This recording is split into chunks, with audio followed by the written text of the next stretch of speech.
لیکن تاہم وہ FIR ان کے اوپر جو ہے وہ زمانے ان کے اوپر نہیں کی جا سکی ہے اور ریاست وہ نہیں کر رہی ہے. انتظامیہ نے ابھی جو اپلیکیشن ہے اس کو فارورڈ نہیں کیا ہے اور FIR نہیں کیا ان کے اوپر, اور اس حوالے سے کوئی بھی قانونی کارروائی نہیں کی گئی ہے. اور ایک تھریٹ بہرحال موجود ہے اس طرح کی جو بنیاد پرست رجت پسند یا اندھیرے کی نمائندہ طاقتیں ان کی جانب سے. اچھا مجیب خان صاحب, آپ نے یہ پہلے بھی مینشن کیا ہے کہ جو یہ عوامی ایکشن کمیٹی ہے اس کے اندر بھی یہ فارورڈ تھے یہ جو دونوں JKNSF کے اسٹوڈنٹ رہنما ہے. اب JKNSF کے تو یہ ابھی اسٹوڈنٹس کے خلاف یہ درج ہوئے ہیں کیسز, اس سے پہلے بھی احمد فرحات کو اٹھا لیا گیا تھا جو یہ بیچ مئی میں انہوں نے یہ ایک جو وہ تھی پروٹیسٹ ہوئی تھی جوائنٹ عوامی ایکشن کمیٹی کی, اور جو یہ خواجہ خورشید صاحب ہے وہ ان کا تحق ہے, میری طرف سے کوئی انفارمیشن نہیں ہے کہ وہ ابھی کہاں ہے, ان کو بھی اٹھا لیا گیا تھا. تو آپ کو کیا لگتا ہے کہ JKNSF رائٹ ناؤ ان کے پاس کیا وے فارورڈ ہے؟ آئی مین احمد فرحات کے لیے سول سوسائٹی نے اتنی آواز اٹھا لی تھی کہ وہ تو ریکور کر لیے گئے, لیکن خواجہ خورشید صاحب ابھی بھی غائب ہیں اور یہ کیسز آپ کے اب 2 رہنماؤں کے اوپر درج کیے گئے ہیں. تو پھر JKNSF کی سول سوسائٹی ان کا کیا وے فارورڈ نظر آ رہا ہے ان کی یہ خارج کرنے کے لیے جو دفعات لگے ہوئے؟ اس کے اندر اس چیز کو سمجھنے کے لیے ہمیں تھوڑا NSF کے تاریخی پس منظر کو دیکھنا پڑے گا. مطلب NSF ہمیشہ اس خطے کے اندر جو جبر کے خلاف, جو رجت کے خلاف نمائندہ قوت کے طور کے اوپر نوجوانوں کے انقلابی شعور کی ترجمان بھی کرتے ہوئے NSF ہمیشہ سے موجود ہے. اور یہ مختلف ادوار کے اندر NSF کے اوپر مذہبی اٹیکس بنانے کی کوشش کی گئی ہے جن کو JKNSF نے پولیٹیکلی سٹینڈ کرتے ہوئے شکست فاش دی ہے. اور ابھی بھی جو ہم ترقی پسند رجحانات ہیں ان کے ساتھ ملتے ہوئے اس رجت کے خلاف, اس بنیاد پرستی کے خلاف پولیٹیکل جو اپنی لڑائی ہے اس کو جاری رکھے ہوئے. اسی طرح جو لیگل ہماری ٹیم ہے وہ اس تمام کیس کو جو لیگل لڑائی ہے وہ بھی لڑ رہی ہے.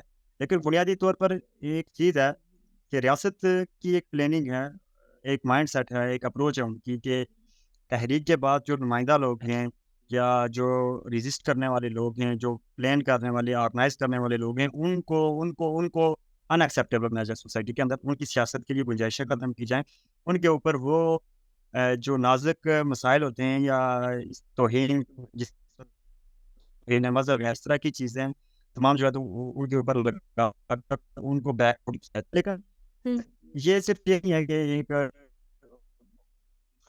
خلفت کے اندر سوسائٹی ہے, سماج ہے, سماج کی اکثریت جو اس تحریک کے بعد باشعور ہو چکی ہے, انہوں نے تو ہمارے NSF کے گرفتار رہنما ان کی حمایت کے اندر ایک بڑی موومنٹ ہمیں دیکھنے کو ملی ہے. یہ خوشائن بات ہے. اور اس مطلب اس بنیاد پرستی کو لوگ کافی حد تک ہمیں ریجیکٹ کرتے ہوئے نظر آ رہے ہیں, اس کے خلاف آواز اٹھاتے ہوئے نظر آ رہے ہیں, اور پھر اس کے اندر جو اسٹیٹ کا کریکٹر ہے وہ ایکسپوز ہوتا ہوا نظر آ رہا ہے. جس طرح ماضی کے اندر انہوں نے FIR درج کی ہیں, ابھی کر رہے ہیں, اور یہ جو ابھی یہ خصوصاً NSF کے رہنماؤں کے اوپر جس طرح سے ایک منظم طریقے سے اٹیک بنایا گیا. مثلاً اس کے اندر ہمیں ایک چیز دیکھنی پڑے گی, جس شاعری کو بنیاد بنا کر انہوں نے یہ کہا ہے کہ یہ توہین مذہب کے مرتکب ہیں, وہ ہزاروں جموں کشمیر کے اندر, ایون پونچھ کے اندر ہزاروں لوگوں نے شیئر کی جی. اس کے اندر پھر JKNSF کی کارکنان کو ٹارگٹ کرنا, میدون کو ٹارگٹ کرنا, یہ ایک سوالیہ نشانہ ہے. اور پھر انہوں نے اپنی وال کے اوپر سے جو پوئٹری شیئر کی تھی وہ 2 گھنٹے کے بعد ہٹا بھی دی ہے.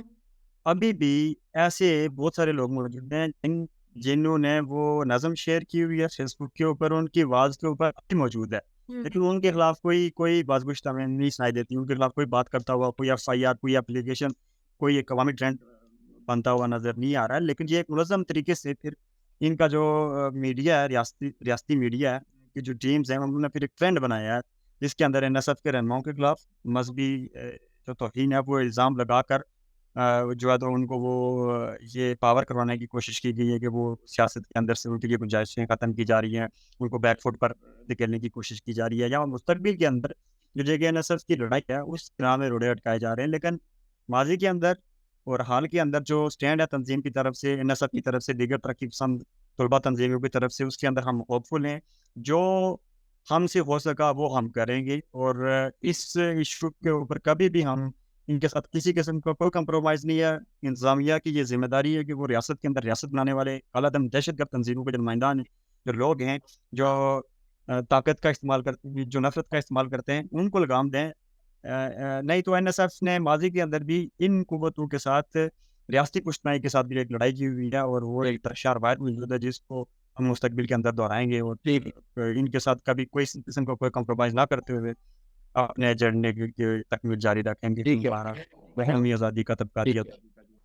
بہت شکریہ مجیب خان صاحب آپ کا وائس اسپیکر کو ٹائم دینے کا، اور آپ نے اس کیس سے جڑے جو حقائق تھے اور جو معلومات تھی وہ شیئر کی، اور آپ نے ہمیں بتایا کہ کس طرح اس موومنٹ کے بعد جو لوگ اس کے سرکردہ لوگ تھے ان کو ہراساں کیا جا رہا ہے، ان کو جو ہے تنگ کیا جا رہا ہے، اور اس حوالے سے کچھ لوگوں کے خلاف مقدمات درج کروائے گئے تو کچھ لوگوں کو جبری طور پہ لاپتہ بھی کر دیا گیا. اور یہ وہ سنگین نوعیت کے معاملات ہیں جو کہ چل رہے ہیں. لیکن اسرا ہم جو 30 اگست ہے وہ گزری ہے ابھی، اور 30 اگست کو عالمی سطح پہ عالمی یوم منایا جاتا ہے جبری گمشدگیوں کے خلاف. ہم نے یہ دیکھا ہے کہ جو پاکستان ہے اس میں یہ جو ایشو ہے یہ اب پہلے تو معاملہ 2004-05 سے شروع ہوا، اور پہلے یہ فاٹا میں ہوا، پھر یہ اب بلوچستان میں ہوا، اور اب یہ جو مرض ہے وہ بڑھتا جا رہا ہے، اور پورا پاکستان جو ہے اس ٹائم اس کی لپیٹ میں. تقریباً پاکستان کے ہر خطے سے جو لوگ ہیں وہ جبری طور پہ لاپتہ ہیں، اور یہ ایک بڑا ہی تکلیف دہ عمل ہوتا ہے. اگر ہم سٹیٹس کی بات کریں تو اس حوالے سے پاکستان نے ایک کمیشن بھی بنایا تھا، اور اس کی جو جولائی کی رپورٹ ہے اس کے مطابق 30 جون تک 10,285 ان کے پاس کمپلینٹس آئی، جس میں سے 8,015 کیسز کو ڈسپوز آف کیا گیا، اور 6,464 لوگوں کو ٹریس کر لیا گیا، اور ابھی تک 2,270 جو کیسز ہیں وہ ابھی تک انٹریسڈ ہیں یا وہ ابھی تک پینڈنگ ہیں. یہ ایک بہت بڑا نمبر ہے، جبکہ کچھ جو تنظیمیں اس حوالے سے کام کرتی ہیں ان کا دعویٰ یہ ہے کہ جو نمبر ہے وہ اس سے کہیں زیادہ ہے. کوئی 8,000 کا فگر دیتا ہے، کوئی 6,000 کا، کوئی 10,000 کا. تاہم ہم نے جو بات کی جو ابھی تک ہمارے پاس اعداد و شمار اس کمیشن کی طرف سے آئی ہیں تو بڑا وہ ہے. لیکن ایک چیز جو اس پہ آپ سے میں بھی بات کرنا چاہتا ہوں کہ وہ یہ کہ اب ایک جو نیا ہم نے اس میں طریقہ دیکھا ہے وہ یہ کہ لوگوں کو اٹھایا جاتا ہے، اور ان کو اٹھا کے ان کے سوشل میڈیا پوسٹ کی وجہ سے اٹھایا جاتا ہے، اور پھر ہم دیکھتے ہیں کہ وہ چیز ڈیلیٹ ہوتی ہے سوشل میڈیا اکاؤنٹ سے، اور کچھ دنوں کے بعد وہ واپس آ جاتے ہیں. یہ بھی بہت زیادہ کنسرننگ ہے اگر آپ ملک میں آزادی اظہار کے حوالے سے بات کریں تو. ہاں، یہ بالکل صحیح بات آپ کر رہے ہیں. اب معاملہ پہ یہاں پہ بھی نہیں ہے. اب جیسے سول سوسائٹی اور جہاں پہ جرنلسٹ بھی ہیں، قانون دان پاکستان میں انٹرنیشنلی بھی جو یہ آبزرو کر رہے ہیں سارا فینومینون، پاکستان کا ایٹ لیسٹ گلوبلی ایک کافی پریشر ہے کہ آپ مسنگ پرسنس کے اوپر کوئی ایک لا لے کے آئے، اور آپ یہ جو ہماری انٹرنیشنل آبلیگیشنس جو ہیں ریگارڈنگ کربنگ انفورس ڈس اپیئرنسز ان کو ریٹیفائی کریں. اور پاکستان نے تو آؤٹ رائٹ ریفیوز کیا ہوا ہے. اب دوسری بات یہ بھی دیکھنی کہ کیا یہ قانون کام بھی کر پائیں گے. اب COIED جو ہے commission of inquiry on enforce disappearances وہ ایکٹیویٹ ہوئی ہے، لیکن سول سوسائٹی کا اور اسپیشلی جو مائنورٹی کمیونٹیز ہیں اور بلوچ اور یہ پشتون کمیونٹیز ہیں، ان کا یہ کہنا ہے کہ یہ انتہا ٹوتھ لیس نہ ہے اور عدم اعتماد ہے ان کا. جی جو وکٹمس کی جو فیملیز ہیں اور جو اس حوالے سے جو لوگ کام کر رہے ہیں جو رائٹس ایکٹیوسٹ ہیں وہ اس پہ عدم اعتماد کا اظہار کر چکے ہیں. وہ تو ہے. پھر ساتھ ساتھ میں یہ خبر بھی بہت آپ نے نوٹ کی تھی کہ جو مسنگ پرسنز بل جو انٹروڈیوس کیا تھا وہ خود مسنگ ہو گئی. وہ اٹ سیلف مسنگ ہو گیا تھا. بالکل آپ نے صحیح پوائنٹ آؤٹ کیا کہ ابھی ریسنٹلی جو ہے حکومت پاکستان نے اعلان بھی کیا ہے کہ وہ جو مسنگ پرسنس کی فیملیز ہیں ان کو فائنینشلی طور پہ کمپنسیٹ کرنے کے لیے کوئی پیکج دیں گی، اور ایک اماؤنٹ ان کو دی جائے گی تاکہ وہ اپنی جو فیملیز کا جو لاس ہوا ہے، جو فائنینشیل لاس ہوا ہے اس کو کر سکیں، جس پہ بہت زیادہ رد عمل بھی آیا ہے. جو مسنگ پرسنس کی فیملیز ہیں انہوں نے کہا ہے کہ جتنے پیسے حکومت ہمیں آفر کر رہی ہے ہم اتنے ہی بلکہ اس سے زیادہ پیسے حکومت کو دینے کو تیار ہیں اگر وہ ان کے پیارے ان کو لٹا دیں. دیکھیں پاکستان میں جو ایک قانون ہے، پاکستان میں آئین ہے جو یہ کہتا ہے کہ کسی بھی شخص کو اگر پولیس گرفتار کرے گی یا کوئی لا انفورسمنٹ ایجنسی گرفتار کرے گی قانون کے مطابق تو اس کو 24 گھنٹوں کے اندر عدالت کے اندر پیش کرنا ہوگا. اور آئی تھنک کہ پاکستان میں تمام اداروں کو، تمام لوگوں کو قانون کی جو ہے اس کو بالادستی کو تسلیم کرنا چاہیے. اور جس طرح سے آپ نے اس طرح بات کی، ہم امید کرتے ہیں کہ اس حوالے سے جو مسنگ پرسنز کے جو ریلیٹیوز ہیں, جو ان کی فیملیز ہیں, ان کا جو مطالبہ ہے کہ اس حوالے سے ایک جامع قانون سازی کی جائے اور اس قانون سازی کو اتنا مضبوط کیا جائے, اس قانون پر عمل ہو, تاکہ جو لوگ بھی اس طرح کے معاملات میں ملوث ہوں ان کا احتساب ہو سکے, اور جو لوگ گمشدہ ہیں وہ اپنے پیاروں کو لوٹ سکیں, اور اگر ان کے خلاف کوئی جرم ہے یا ان کے خلاف کوئی الزام ہے تو اس کو جس طرح عدالت میں اتر ان کو لے کے جایا جائے اور وہاں پہ اس کا احتساب کیا جائے. اور ہم امید کرتے ہیں کہ پاکستان میں جو قانون کی حکمرانی ہے وہ یقینی بنائی جائے گی. ناظرین, یہ تھا اس ہفتے کا رائٹس واچ. آپ ہمارے مزید اس پروگرام کو فالو کر سکتے ہیں, اور بھی اس طریقے کی پروگرامنگ اور news stories related to human rights ان کو آپ دیکھ سکتے ہیں صرف voicepk.net پہ. ہم لوگ اویلیبل ہیں on YouTube, Twitter, Instagram, Facebook اور ساتھ میں ٹک ٹاک پر. دیکھتے رہیے رائٹس واچ voicepk.net پر. آپ کی خبر آپ کی آواز voicepk.net.